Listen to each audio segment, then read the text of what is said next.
Hello, hello, bonjour et bienvenue sur mon podcast dans le rétro de ma PMA solo. Alors aujourd'hui, l'épisode est un petit peu particulier car il s'inscrit dans un événement qui rassemble des milliers de podcasteurs, à savoir le podcaston. Alors qu'est-ce que c'est que le podcaston ? C'est simple, pendant quelques jours, des créateurs de podcasts comme moi vont consacrer un épisode à une association qui leur tient à cœur afin de lui donner de la visibilité et de faire connaître son action au plus grand nombre. L'édition de cette année se tient du 14 au 20 mars et c'est pour ça qu'aujourd'hui dans vos oreilles, vous aurez un épisode qui sera consacré à l'association MAM en solo.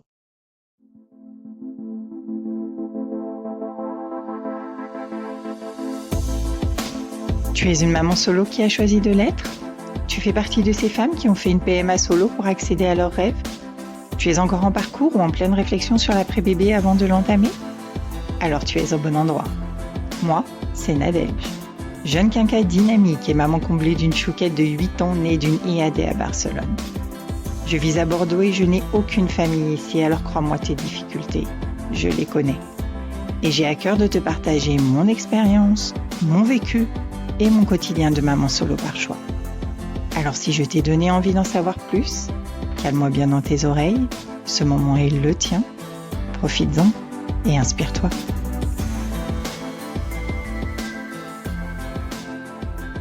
Alors normalement, si tu écoutes mon podcast, c'est que tu es intéressé ou concerné par la maternité solo par choix et tu dois connaître, je pense, l'association MAM en solo.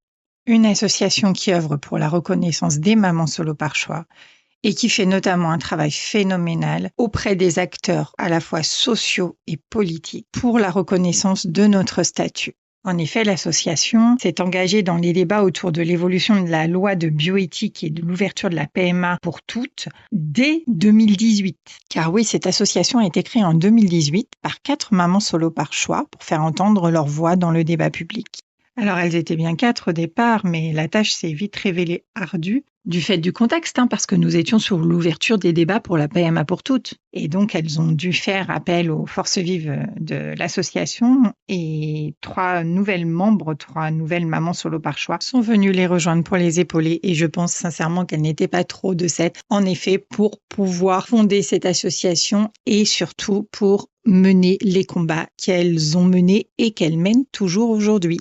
Maman Solo a notamment joué un grand rôle dans la réforme du congé parental et du CMG, donc le complément de mode de garde. Car oui, à ce jour, Maman Solo est toujours la seule association à représenter les mamans solo par choix. Et à ce titre, elle est de nouveau sollicitée en 2026 pour faire le bilan de l'application de la loi de 2021 et participer à la rédaction d'une nouvelle loi bioéthique qui est prévue, elle, pour 2028.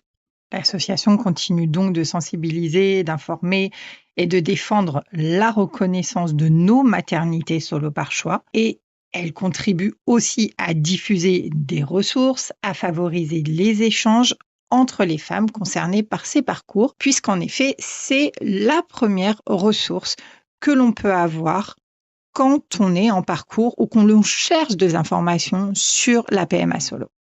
Alors pourquoi j'ai choisi de parler de maman solo ? Ça tombe sous le sens, puisque comme je viens de le dire, c'est la première ressource que l'on trouve quand on cherche des renseignements sur la PMA solo. Et les échanges se font essentiellement sur le groupe Facebook privé et maintenant sur le serveur Discord également qui est à disposition des adhérentes de l'association. Alors moi, il y a 2 ou 3 ans que je les ai connus, quand je cherchais en effet des forums, on va dire, pour pouvoir parler de PMA solo. Quand j'ai commencé un peu à remonter à la surface et à me dire, tiens, j'ai un peu plus de temps maintenant, j'aimerais bien pouvoir parler de mon expérience et la partager aussi, bien sûr, pour donner de l'espoir à celles qui sont en parcours. Donc, dans un précédent épisode, je vous l'avais dit, moi, à l'époque, donc en 2016, quand j'ai commencé mon parcours, il n'y avait que les forums de la clinique, donc le forum d'Eugine, sur lesquels nous, les mamans en parcours, futures mamans en parcours, pouvions échanger sur les protocoles qui nous étaient donnés et sur ce qui se passait dans nos corps, où on pouvait se poser des questions. Voilà, il n'existait que les forums de la clinique à cette époque. C'est dire l'importance de la création de cette association. Et c'est vrai que j'ai eu, moi, la curiosité d'aller voir s'il n'existait pas un groupe Facebook privé, puisque je suis assez groupe Facebook privé pour beaucoup de choses.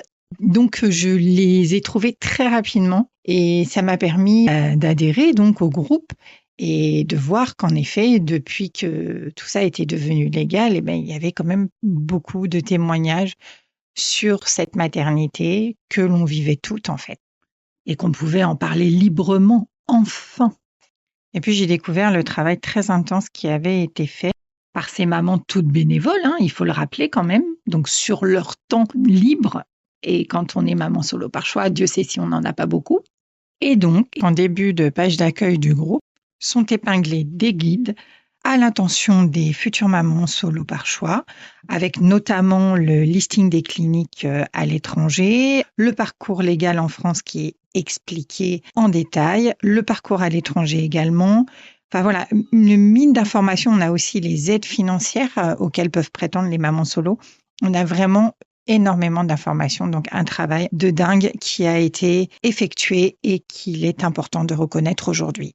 Alors, et l'association organise également des webinaires et des groupes de parole sur différents thèmes. Les prochains, notamment, sont sur le thème PMA solo mode d'emploi et approche holistique et alimentation en PMA, qui là sera animé par une diététicienne, voilà, de l'application Nina. Il y a donc un travail fait avec des professionnels et ça, c'est important aussi de le souligner. Et au niveau des groupes de parole, on a PMA solo parcours long, PMA solo je me lance ou PMA solo en réflexion. Donc réellement, beaucoup de thèmes sont abordés, que ce soit en webinaire ou en groupe de parole. Et encore une fois, une mine d'informations pour les femmes qui font le choix de la PMA solo. Et puis au-delà des rencontres digitales, il y a également les rencontres physiques qui sont organisées par l'association. Des rencontres par région, le plus souvent sous forme de pique-nique. J'ai moi-même participé 2 fois à ces rencontres et c'est vrai que c'est agréable de pouvoir échanger en réel avec des mamans et puis rencontrer leurs petits bouts aussi et puis échanger nos expériences. C'est très intéressant.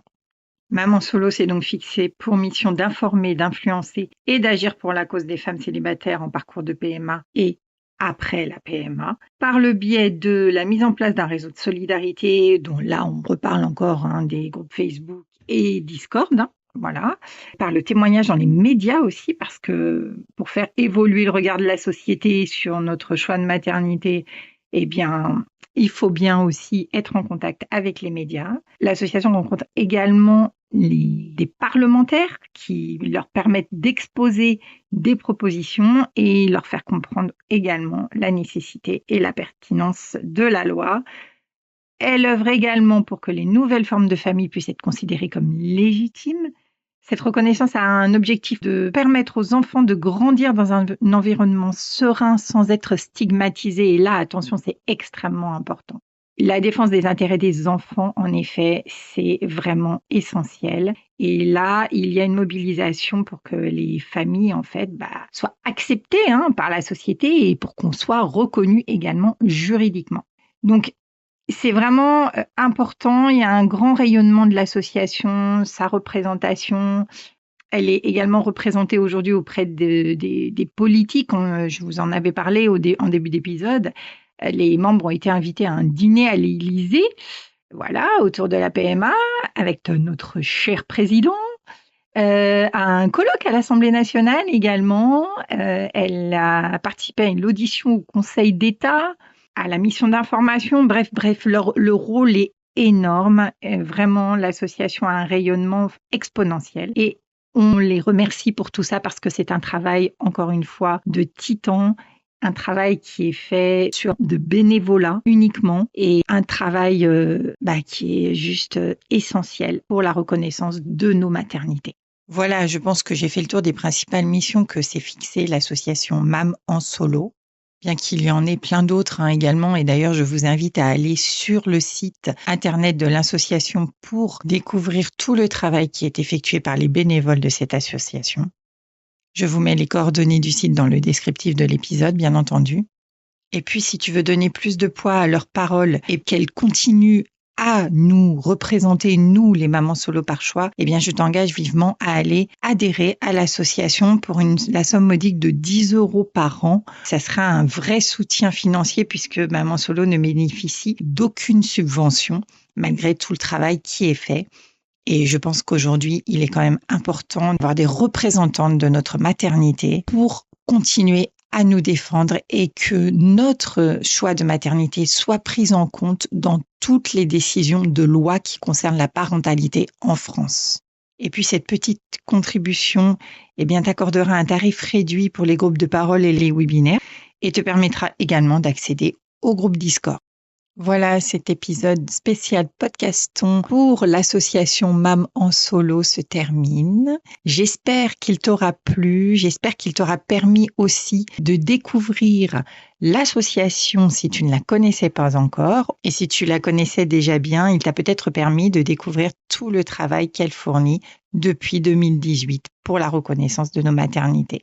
En tout cas, moi, je suis très heureuse de savoir que cette association œuvre pour nos droits. Et sincèrement, je vous remercie toutes les membres fondatrices de cette association d'avoir pris cette initiative et d'œuvrer pour nous chaque jour auprès des acteurs politiques, sociaux. Merci pour nous et merci pour nos enfants. Voilà, cet épisode est maintenant terminé. N'hésite pas à t'abonner pour être sûr de ne pas rater les prochains. Évidemment, n'hésite pas à m'envoyer un petit mot pour me dire ce que tu en as pensé sur Insta ou sur l'adresse dans le rétro de ma PMA solo @gmail.com.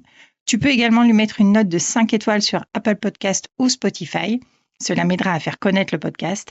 Et bien sûr, n'hésite pas à le partager autour de toi pour qu'il puisse arriver aux oreilles de toutes celles qui ont besoin de l'entendre. Je t'envoie de très belles ondes pour ta journée, ta soirée ou ta nuit en fonction du moment où tu m'auras dans tes oreilles. À bientôt. Bye bye.